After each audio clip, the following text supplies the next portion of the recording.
Good morning વિદ્યાર્થી મિત્રો. તો આ લેક્ચરથી આપણે આપણું જે 14મું ચેપ્ટર છે અવયવીકરણ એની શરૂઆત કરીએ છીએ. હવે આ લેક્ચર પહેલાં આપણે જે અગાઉના લેક્ચરમાં ભણી ગયા, જે નાનો એવો વિડીયો હતો જેમાં આ ચેપ્ટર માટે જે અમુક બેઝિક ફોર્મ્યુલા છે જેનો અભ્યાસ આપણે અગાઉના લેક્ચરમાં પણ કરેલો છે. a વત્તા બી આખા કાઉન્સનો વર્ગ, a ઓછા બી આખા કાઉન્સનો વર્ગ, a વત્તા બી, a ઓછા બી, પછી x પ્લસ બી વગેરે જેવા સૂત્રોનો અભ્યાસ આપણે અગાઉના લેક્ચરમાં કરેલો છે. તો હવે આ લેક્ચરમાં આપણે શરૂઆત કરશું અવયવીકરણના અમુક બેઝિક ટૉપિકથી, બરાબર છે. અને એ બેઝિક ટૉપિક શું છે, કેવી રીતે છે, ટૂંકમાં અવયવીકરણ ચેપ્ટર છે એને પાયાથી સમજવાનો પ્રયત્ન કરશું, બરાબર છે.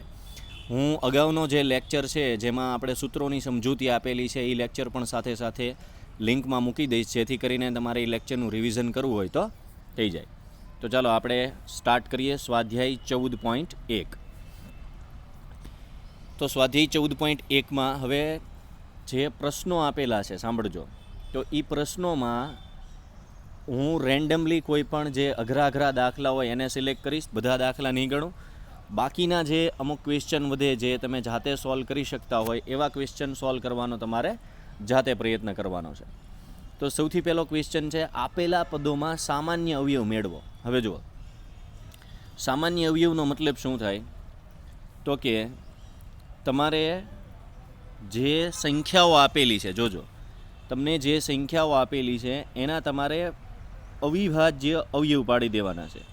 હવે ઘણાને એમ થશે, સર અવિભાજ્ય અવયવ શું છે? અવિભાજ્ય અવયવ એટલે સંખ્યાઓના ત્યાં સુધી ભાગ પાડવાના કે જ્યાં સુધી એમાં અવિભાજ્ય સંખ્યા ન આવી જાય. માની લો કે તમે 12ના ભાગ પાડવા ઈચ્છતા હોય તો કોઈક વ્યક્તિ એમ કહે કે ભાઈ 6 દુ 12 ભાગ પાડીએ, કાંઈ વાંધો નહીં. હા, સાથે સાથે ચલ સંખ્યાઓ પણ લખતા જાશું. તો 6 દુ 12 છે એ તો એનો ભાગ છે જ તે, પણ હજી 6ના અહીંયા 2 ભાગ પડશે. કયા કયા? 3 ગુણ્યા 2 અને બાકીની જે 2 સંખ્યાઓ છે એ તમારે એમને લખી નાખવાની. તો આ જે એના ભાગ છે એ અવિભાજ્ય થઈ ગયા, એટલે કે હવે 3, 2, 2 અને x, હવે કોઈ આગળ ભાગ પડશે નહીં, બરાબર છે. તો 12xના આપણે કેવી રીતે ભાગ પાડ્યા? ઓકે, તમારે 6 ગુણ્યા 2થી શરૂ નથી કરવું તો તમે 4 ગુણ્યા 3 ગુણ્યા x એમ પણ કરી શકો. પછી 2 ગુણ્યા 2 ગુણ્યા 3 કરો, કોઈ પણ ભાગ પાડો.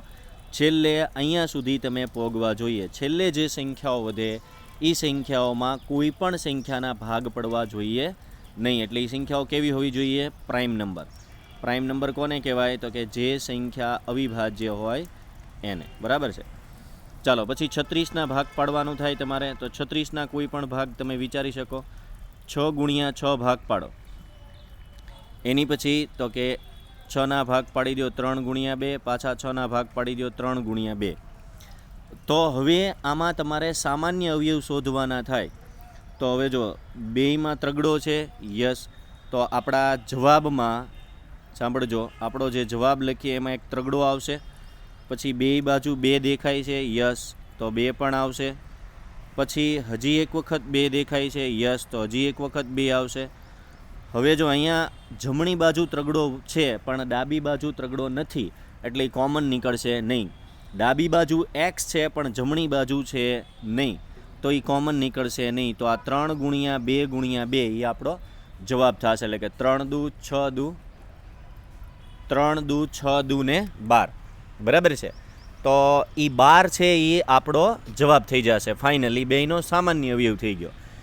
x છે સાંભળજો, એ બેય બાજુ છે નહીં, એટલે એને આપણે સામાન્ય અવયવ તરીકે ગણી શકાય નહીં. તો બસ આવા સહેલા દાખલાઓનો આપણે અભ્યાસ કરવાનો છે, જોતા જાજો.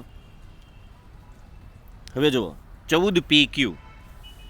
તો 14PQ છે, તો પહેલાં હું 14PQ એનો ભાગ પાડવાનો પ્રયત્ન કરીશ. તો 14PQ જો બીજી એક વાત કે 14 છે ને એને કહેવાય અચળ સંખ્યા, બરાબર છે, એને સંખ્યા કહેવાય. અને પી અને ક્યુ છે ને એ ચલ સંખ્યા છે. શું છે? ચલ સંખ્યા. તો ચલ સંખ્યા કોને કહેવાય? જેની કિંમત કન્ટિન્યુઅસલી ફરતી હોય, બરાબર છે. એટલે કે ABCDના જે આંકડા લખેલા હોય એને ચલ કિંમત કહેવાય, કે જેની કિંમત ફરતી રહેશે. 14 છે એ અચળ છે, એની કિંમતમાં કોઈ પણ પ્રકારનો ફેરફાર થાય નહીં. તો પહેલાં આપણે સંખ્યાની વાત કરીએ તો 14ના ભાગ શું પાડો તમે?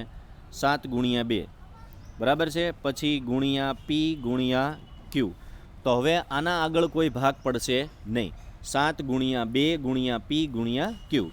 તો આ એક વાત થઈ ગઈ. એની પછી તો કે 28 પી વર્ગ ક્યુ વર્ગ, 28 પી વર્ગ અને ક્યુ વર્ગ.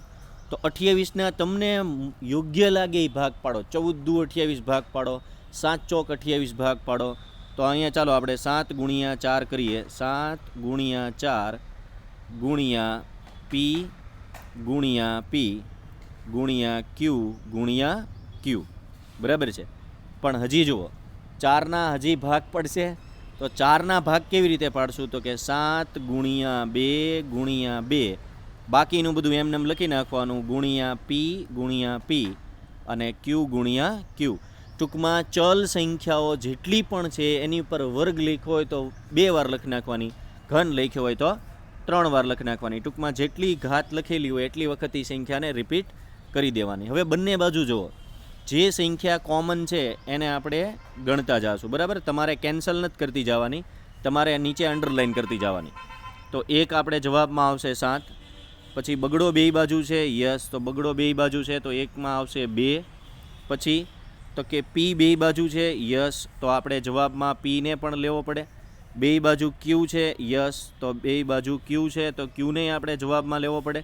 એટલે આપણો જવાબ થઈ જાય 7 દુ 14 ગુણ્યા પી ગુણ્યા ક્યુ. તો જવાબ થઈ જશે 14 પી ક્યુ. આપણો આન્સર શું થઈ જશે?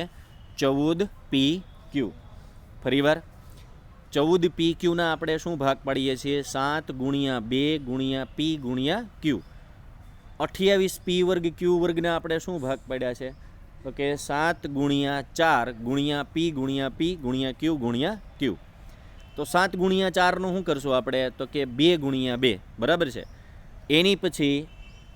એની પછી તો કે બેયમાં જે વસ્તુ કોમન હોય એ વસ્તુ તમારે અવયવ તરીકે લેવાની, જેને એનો સામાન્ય અવયવ કહેવાય. ચાલો તો આગળના દાખલા તરફ જઈએ.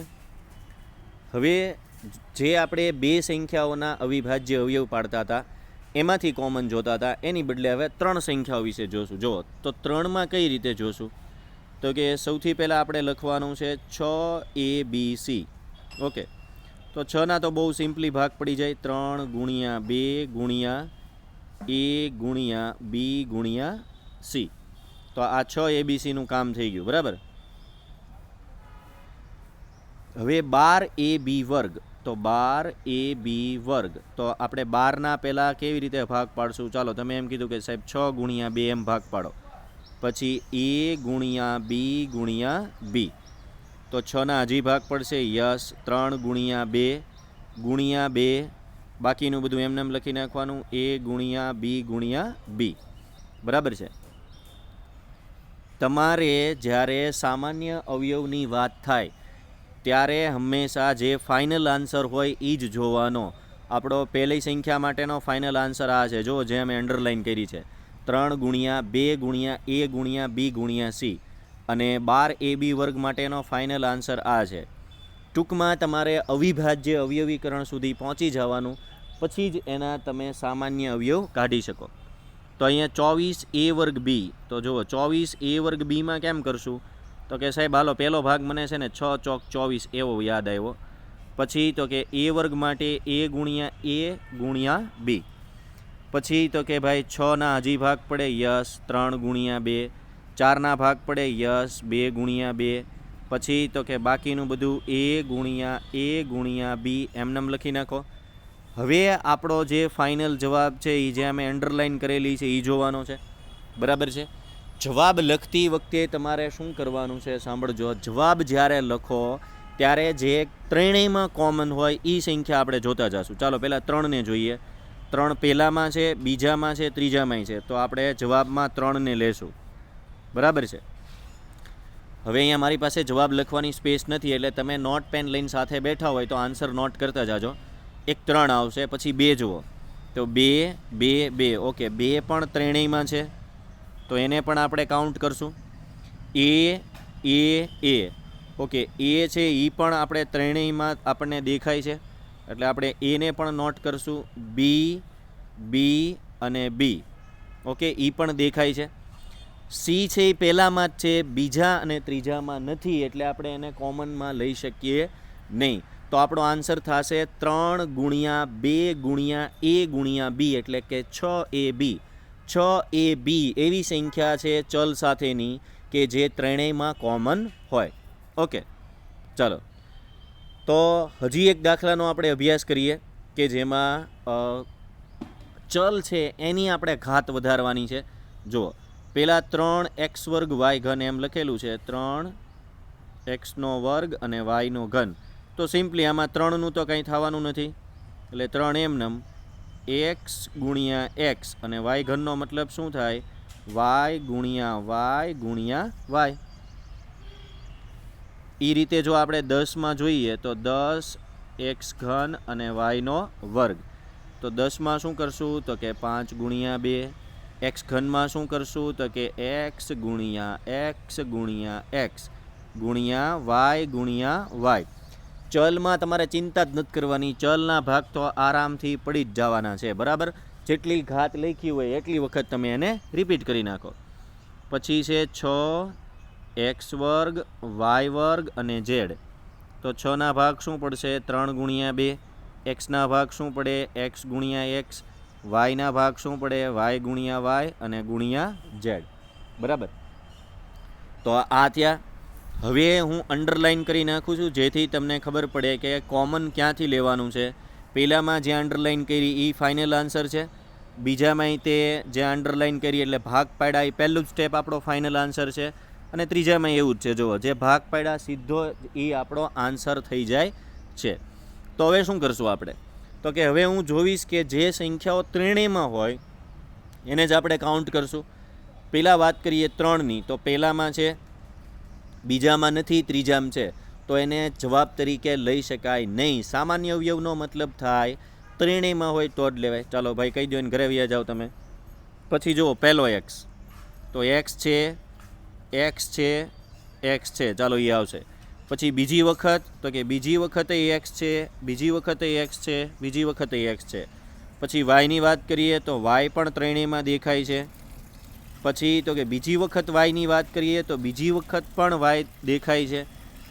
પછી સંખ્યાઓ છે ને એકમાં છે ને એકમાં નથી, એટલે આપણે સંખ્યાઓને કાઉન્ટ કરી શકશું નહીં, બરાબર છે.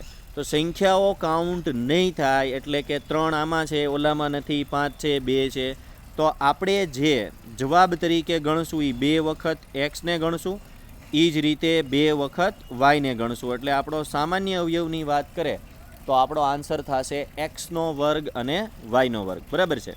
તો એ એનો સામાન્ય અવયવ થયો. ચાલો એની પછી વાત કરીએ દાખલા નંબર 2, આપેલી પદાવલીઓના અવયવ મેળવો. હવે અત્યાર સુધી આપણે શું કરતા હતા? તો કે 2 પદ હતા અલગ અલગ, એ 2 પદના ભાગ પાડ્યા. હવે મજા આવશે. જુઓ, હવે શું કરશું? તો કે હવે પદ છે ને એ કાં પ્લસથી કાં માઇનસથી જોડાયેલા છે. ફરીવાર, હવે આપેલા પદ છે એ કાં પ્લસથી કાં માઇનસથી જોડાયેલા છે. તો શું કરવાનું? તો કે પહેલાં તો છે ને આપણે શીખ્યા ને એ રીતે ભાગ પાડી દેવાના. તો આમ લખેલું છે 7a² વત્તા 14a. તો જો ભાગ ન પાડવા હોય અને તમને સીધી રીતે સમજાતું હોય કે 7 અને 14માંથી શું કોમન નીકળે, 7ના ઘડિયામાં 14 આવે, યસ, તો 7 કોમન નીકળશે. હવે તમને બીજો પ્રશ્ન એ થશે કે સાહેબ a² ને a એમાંથી શું કોમન કાઢવાનું? તો કે ભાઈ કોમન કાઢતી વખતે હંમેશા નાની ઘાત કોમન કાઢવાની. કોમન કાઢતી વખતે હંમેશા નાની ઘાત કોમન કાઢવાની. તો a² ને a, તો એમાં નાની ઘાત કઈ થઈ? a. તો જુઓ અંદર શું વધશે? તો કે આ 7 કોમનમાં આવી ગયો. અહીંયા 2 ઘાત હતી, એમાંથી 1 ઘાત કોમનમાં આવી ગઈ, તો અહીંયા શું વધે? 1a અહીંયા કોમનમાં છે, તો 1 અંદર વધવો જોઈએ ને, યસ. પછી આ 7ની હારે તમે કઈ સંખ્યા ગુણો તો 14 થઈ જાય? તો કે 2, બરાબર છે. એટલે જો અહીંયા 7a ગુણાકાર આ 2 સાથે થશે, એટલે 7 દૂને 14a થઈ જશે, બરાબર છે. તો ઘણાને એમ થશે કે સાહેબ આ બગડો છે એની બાજુમાં એ નહીં આવે. નહીં, અહીંયા જે 14a માટે એ જોવે છે ને એ ઓલરેડી એને અહીંયા 7a માંથી મળી જશે, એટલે એમાં આવશે નહીં. બીજી એક વસ્તુ કે તમે જે સંખ્યા 12 કોમન કાઢી છે એ સંખ્યાને પહેલા પદ સાથે ગુણવાથી અને એ સંખ્યાને બીજા પદ સાથે ગુણવાથી ઉપરના પદ આવી જવા જોઈએ. એટલે કે જો તમે 7a ગુણ્યા a કરો તો 7a વર્ગ થઈ જાય અને 7a ગુણ્યા 2 કરો તો 14a થઈ જાય. તો આપણો ફાઇનલ આન્સર થઈ જશે 7a કોમન નીકળશે અને અંદર વધશે a વત્તા 2. Okay, next slide. બીજો સવાલ છે એ આપણે એમ કહે છે કે 20l વર્ગ m વત્તા 30al m. ઓકે, જો તમે સ્ટેપ બાય સ્ટેપ હાલશો ને તો વાંધો નહીં આવે. સ્ટેપ બાય સ્ટેપ એટલે સૌથી પહેલાં છે ને તમારે ઉતાવળા નહીં થવાનું અને સૌથી પહેલાં તમે એ જુઓ કે સંખ્યાઓમાં શું કોમન લઈ શકો. તમે 20 અને 30 છે એમાં તમે શું કોમન લઈ શકો? તો કે પહેલાં છે ને તમે એવી ટ્રાય કરો કે 20 અને 30 કોઈ એક ઘડિયામાં આવે. તમે એમ કહેશો સાહેબ 5ના ઘડિયામાં આવે. યસ, સાચી જ વાત છે તમારી. 5 ચોક 20 થાય, 5 છોક 30 થાય. પણ હજી હું એમ કહું કે એનથી કોઈ મોટી સંખ્યાનો ઘડિયો છે જેમાંય બી કોમન આવે? 10નો ઘડિયો. Very good. અને જો તમને એમ ન સમજાતું હોય તો આપણી જે જૂની રીત છે એ પ્રમાણે પણ તમે ગણી શકો. ચાલો એક દાખલો આપણે એમ ગણીએ જેથી કરીને તમને આઈડિયા આવે. પણ જો એમ ગણવા જશો ને તો તમારો ટાઈમ વધારે કન્ઝ્યુમ થશે. પણ આપણે એકવાર જોઈ લઈએ કે એ કેમ કરવાનું. જુઓ તો આપણે એમાં કેમ હાલી. સંખ્યા છે 20l વર્ગ m વત્તા 30al m. બરાબર. જે વિદ્યાર્થીઓને ડાયરેક્ટ ન સમજાતું હોય એના માટે આપણે એમ હાલીએ. 20ના હું અવિભાજ્ય અવયવીકરણના બધા ભાગ પાડી દઉં તો 2 ગુણ્યા 2 4 25. બરાબર. l વર્ગ છે એટલે l ગુણ્યા l અને m છે એટલે m વત્તા 30ની વાત કરીએ તો 30માં શું થશે તો કે 3 દુ 6 35 ગુણ્યા a ગુણ્યા l ગુણ્યા m. બરાબર છે. તો આ બંને બાજુ મેં આપણે જે પહેલા દાખલામાં જોયા એ રીતે અવિભાજ્ય અવયવીકરણ કરી નાખ્યું. હવે તો કે હવે શું કરશું તો કે આમાંથી કોમન હોય લેતા જશું. જો ફરીવાર કહું છું તમે કેન્સલ ન કરતા, તમે અંડરલાઇન કરજો. ચાલો બે બાજુ મને બગડો દેખાય છે એટલે હું 2 લઈશ કોમનમાં. પછી મને બે બાજુ 5 દેખાય છે તો હું 5ને પણ કોમનમાં લઈશ. પછી મને બે બાજુ l દેખાય છે તો હું lને પણ કોમનમાં લઈશ. અને બે બાજુ m દેખાય છે તો હું mને પણ કોમનમાં લઈશ. તો હવે હું પહેલાં કાઉન્સની વાત કરું છું. અંદર શું વધશે? 2l. શું વધશે? 2l. પછી વત્તાની નિશાની. પછી વત્તા પછીનો જે કાઉન્સ છે એમાં શું વધશે તો કે 3a. શું વધશે? 3a. તો હવે આપણે જવાબ લખવાનો શું થાય તો કે કાઉન્સની બહાર છે એ બધાને ગુણી નાખો. 5 ગુણ્યા 10l m અને અંદર જે વધે છે એ તે 2l વત્તા 3a. બરાબર છે. તો આ રીતે જો તમને સહેલું લાગતું હોય તો આ રીતે કરો.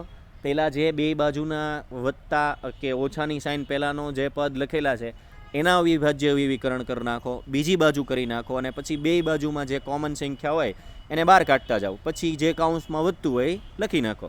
12 જેટલા પદ તમે ભેગા કરો છો કોમનમાં લીધા છે એ દરેક પદનો છેલ્લે ગુણાકાર કરી નાખવાનો. બરાબર છે. જો આમ સમજાતું હોય તો આમ કરવાનું તમારે. હવે આપણે જે કોમનલી હાલીએ છીએ એમાં કેમ કરવાનું જુઓ. હવે ઓલાની જેમ અહીંયા 2ની બદલે હવે 3 પદ છે તો હું ત્રણેયમાંથી કોમન લેવાનો પ્રયત્ન કરીશ. તો રકમ આપણી એમ કહે છે કે 10a નો વર્ગ માઇનસ 15b નો વર્ગ વત્તા 20c નો વર્ગ. તો હવે 10, 15 અને 20 જેને અવિભાજ્ય અવયવીકરણ કરીને ટાઈમ કન્ઝ્યુમ નથી કરવો એને શું કરવાનું તો કે 10, 15 અને 20 એ ત્રણેય એક જ ઘડિયામાં આવતી હોય એવી સંખ્યા કઈ તો કે 5. ઓકે, એટલે આ ચાલો મને સંખ્યામાં ખબર પડી ગઈ કે ભાઈ 5ડો કોમન આવશે. 5 દુ 10 થાય, 5 તેરી 15 થાય અને 5 ચોક 20 થાય. ચલમાં કાંઈ કોમન નીકળશે? ચલમાં કાંઈ કોમન નહીં નીકળે. કેમ તો કે અહીંયા a છે, અહીંયા b છે અને અહીંયા c છે. તો કાંઈ કોમન નીકળશે નહીં. હવે કાઉન્સની અંદર મારે શું લખવાનું તો કે પહેલાં મારે 10 જોવે છે. કેટલા જોવે છે? 10. 12 પાંચડો છે તો મારે અંદર કેટલા લખવા પડે? 2. અને એ વર્ગ એમનેમ રહેશે કારણ કે કોમનમાં ગયો નથી. ચાલો પછી માઇનસની નિશાની એમને મૂકી દો. પછી 5 આરે મારે કેટલા ગુણવા પડે તો 15 થાય? તો કે 3, એટલે 5 તેરી 15 થઈ જાય. બી વર્ગ ક્યાંય નથી ગયો એટલે એને એમને લખી નાખો. પછી સાઇન તો એમને જ રહેશે. 5 આરે હું કેટલા ગુણું તો 20 થઈ જાય, તો કે 4. અને સી વર્ગ કોમનમાં નથી ગયો એટલે સી વર્ગને એમને મૂકી દેવો પડે. તો આમાં ખાલી એક જ સંખ્યા છે 5, એ કોમન નીકળી છે. બાકી બધા ચલ અલગ અલગ છે એટલે એ કોમન નીકળશે નહીં. તો આ જ આપણો ફાઇનલ જવાબ થઈ જાય. ચાલો આગળ જઈએ. -4a² વત્તા 4ab -4ac. તો હવે જુઓ, પહેલાં તો છે ને મને એક ચોગડો કોમનમાં દેખાય છે, પણ હવે બાળકોને એવો પ્રશ્ન છે કે સાહેબ -4 લેવાના કે +4 લેવાના કોમનમાં કેમ ખબર પડે? જો તમને સંખ્યા કોમન દેખાતી હોય ને તો તમે નિશાની છોડી દો. જો તમને સંખ્યા કોમન દેખાતી હોય તો નિશાની ઘડીક ભૂલી જાઓ. ચોગડો તો બધામાં દેખાઈશ ને, ચાલો આપણે ચોગડો લઈ લઈએ. પછી હજી જુઓ, થોડીક હજી વધુ નજર ફેરવશો ને તો તમને બધે એ દેખાશે. પણ આપણે શું વાત થઈ? ઘાત ચલ સંખ્યાઓ જ્યારે તમે કોમનમાં લેતા હોય ત્યારે હંમેશા ઘાત છે એ નાની લેવાની. તો નાની ઘાત કઈ થાય? એ. ચાલો હવે કાઉન્સમાં છે ને આપણે માઇનસ કોમનમાં નથી લીધા એટલે પહેલાં તો હું માઇનસ લખી નાખીશ. ચોગડો કોમનમાં ગયો, એ વર્ગમાંથી એ કોમનમાં ગયો તો અહીંયા એક એ વધવો જોઈએ. યસ, નિશાની એમનેમ. ચોગડો કોમનમાં એ કોમનમાં તો અહીંયા શું વધે? બી, નિશાની એમનેમ. ચોગડો કોમનમાં એ કોમનમાં તો અહીંયા શું વધે? સી. તો આપણો ફાઇનલ જવાબ થઈ ગયો કયો? 4a કાઉન્સમાં -a વત્તા b -c. ઓકે, ચાલો આગળ જઈએ. હવે જો હવે પછીનો જે ત્રીજો દાખલો છે ને એ આમ થોડોક અટપટો છે. અટપટો એટલે કહું છું કે જો આપણે બેઝિક મેથડ પ્રશ્ન નંબર 1માં શું શીખ્યા તો કે ભાઈ ભાગ પાડવાનું, એટલે કે ભાઈ જે બે સંખ્યાઓ આપી છે એને અવિભાજ્ય અવિકરણ સુધી પહોંચાડી દો એટલે એ એના સામાન્ય અવયવ થઈ ગયા. પછી તો કે 2 પદ આપ્યા, 3 પદ આપ્યા, એમાંથી કોમન કાઢતા શીખ્યા. હવે સીધા તમને 4 પદ આપી દીધા છે તો શું કરવાનું છે? તો કે 4 પદમાં તમારે કેમ કરવાનું? જુઓ, 4 પદમાં તમારે એ રીતે કરવાનું કે પહેલાં હું અહીંયા આખી રકમ લખી નાખું. x² વત્તા xy વત્તા 8x વત્તા 8y. તો પહેલાં તો છે ને તમે 2 પદના ભાગ પાડી દો. ચાલો આ મેં 2 પદના ભાગ પાડી દીધા. હવે આની પહેલાંના દાખલામાં જેમ આપણે કોમન કાઢેલું છે એ જ રીતે તમે 2 પદમાં કોમન કાઢવાનું વિચારો તો આમાંથી હું શું કોમન લઈ શકું? x. શું કોમન લઈ શકું? x. તો અંદર શું વધશે? તો કે ઉપર x² છે એમાંથી મેં x કોમનમાં લઈ લીધો તો હજી એક x વધવો જોઈએ. યસ. બીજું પદ છે xy, એમાંથી મેં x કોમન લઈ લીધો તો શું વધવું જોઈએ? y. ચાલો હવે તમે હારોહાર જવાબ બોલતા હશો. પછી 8x ને 8y ચોખ્ખું દેખાય છે, એ બેમાં કોમન આંકડો છે તો કાઉન્સની અંદર વધશે x + y. કારણ કે પહેલા પદમાં જે 8x લખ્યું છે એમાં 8 કોમનમાં લઈ લીધો એટલે x વધે. બીજા પદમાં 8yમાંથી 8 કોમન લઈ લીધો એટલે y વધે. પણ હવે અહીંયા તમારે એક બીજી વસ્તુ શું ધ્યાન રાખવાની છે? કાઉન્સની અંદર જે તમે કાઉન્સ બનાવો છો એની અંદર જે પદ આવે એ બે પદ કેવા હોવા જોઈએ? સરખા. તો હવે જવાબ કેમ લખશું? જે પદ સરખું છે એને એકવાર લખો, x + y. અને બીજો કાઉન્સ કેમ બનાવશો? x + 8. બીજો કાઉન્સ કેમ બનાવશો? x + 8. તો એક જવાબ જે પદ કોમન છે એને લખવાનું છે અને એક જવાબ તો કે અહીંયા જે પદ છે એને અને અહીંયા જે પદ છે એને નિશાની સહિત ઉપાડી લેવાના છે એટલે એ આખો જવાબ થઈ જાય. એટલે કે 2 કાઉન્સમાં આનો જવાબ આવશે. બરાબર છે. Next question. બીજો પ્રશ્ન એમ કહે છે કે ax + bx - ay - by. બરાબર છે. તો હવે આ બેમાંથી આપણે કોમન કાઢવાનું વિચારશું અને આ બેમાંથી કોમન કાઢવાનું વિચારશું. તો આ બેમાંથી ચોખ્ખું દેખાય છે કે x કોમનમાં આવશે તો અંદર શું વધશે? a + b. પછી જે સાઇન આવતી હોય એ. આ બેમાંથી કોમન નીકળશે y અને તમે કહેશો કે અંદર વધશે a - b. જોજો, a - b. હવે તમને એમ થશે કે સાહેબ પહેલા કાઉન્સમાં a + b આવ્યું, બીજા કાઉન્સમાં a - b આવ્યું તો આ તો અલગ થયા ને? ઓબ્વિયસલી અલગ થયા. પણ જુઓ બહાર શેની નિશાની છે? માઇનસની. તમે એવું આગળ શીખ્યા હશો કે કોઈ પણ પદ આગળ માઇનસની નિશાની હોય અને એ કાઉન્સ ખોલવામાં આવે. સાંભળજો, કોઈ પણ પદ આગળ માઇનસની નિશાની હોય ને કાઉન્સ ખોલવામાં આવે તો એની નિશાની બદલાઈ જાય. એ જ રીતે કોઈ પણ પદ આગળ માઇનસની નિશાની હોય અને કાઉન્સ બંધ કરવામાં આવે તો પણ નિશાની બદલાઈ જાય. એટલે અહીંયા આપણે આ બેને કાઉન્સમાં લીધા છે એટલે ત્યાં માઇનસની બદલે શું લખવું પડે? પ્લસ. તો એક જવાબ આપણો જે આ બે કાઉન્સ કોમન છે એ થશે, એટલે કે એ વત્તા બી, અને બીજો જવાબ આપણો થશે એક્સ માઇનસ વાય. બીજો જવાબ શું થશે? X minus y. તો આપણો ફાઇનલ આન્સર થઈ ગયો. નેક્સ્ટ ક્વેશ્ચનમાં આપણને એમ કીધું છે કે z-7 વત્તા 7xy -xyz. ચાલો તો પહેલાં બે પદના આપણે જૂથ બનાવી નાખીએ. તો z-7 તો કે એમાં એમ કહેશો કે સાહેબ આમાં તો કાંઈ કોમન નથી નીકળવાનું. કાંઈ ચિંતા ન કરો, જ્યાં કાંઈ કોમન ન નીકળે ત્યાં શું કોમન કાઢવાનું? 1. તો અંદર શું વધે? કાંઈ કોમન જ નથી કાઢ્યું એટલે z-7 એમનેમ જ રહે. એક કોમન નીકળે છે એનો મતલબ એમ છે ધેર ઇઝ નો કોમન, એટલે કે ત્યાં કોઈ વસ્તુ કોમન છે નહીં. વત્તા, હવે જુઓ અહીંયા છે ને હું ઘડીક નિશાની નથી મૂકતો, ત્યાં કોરું છોડી દઉં.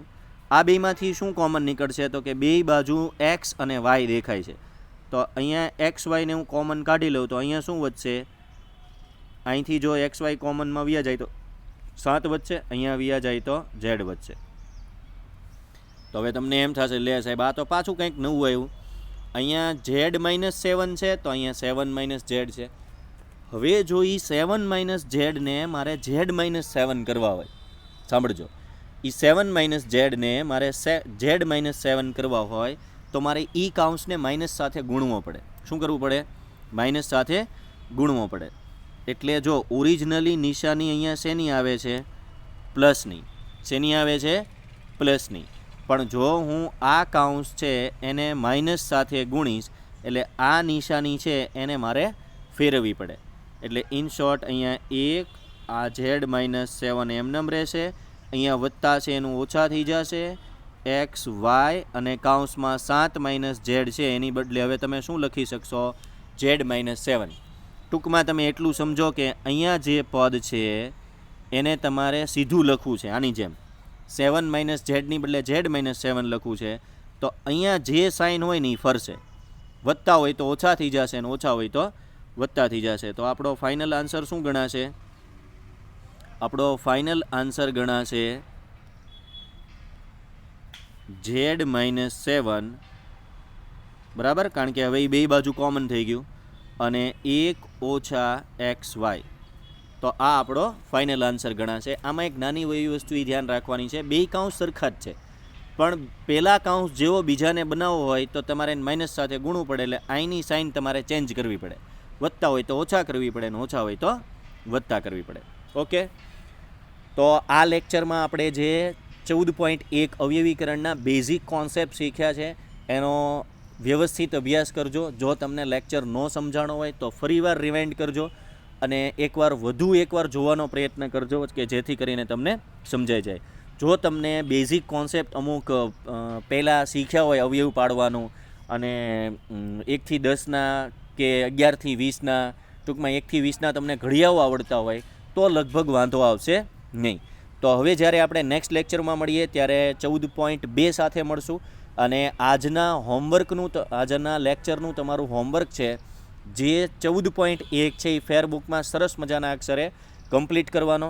આપણે જે દાખલા ગણાવ્યા છે એની સિવાયના દાખલા તમારે જાતે ગણવાના છે અને 14.1 આખો હોમવર્કમાં લખવાનો છે, ફેરબુકમાં લખવાનો છે અને એના જ ફોટા પાડીને મોકલવાના છે. તો મળીએ આપણે નેક્સ્ટ લેક્ચરમાં. ત્યાં સુધી ઘરમાં રહેજો, સુરક્ષિત રહેજો અને આવજો.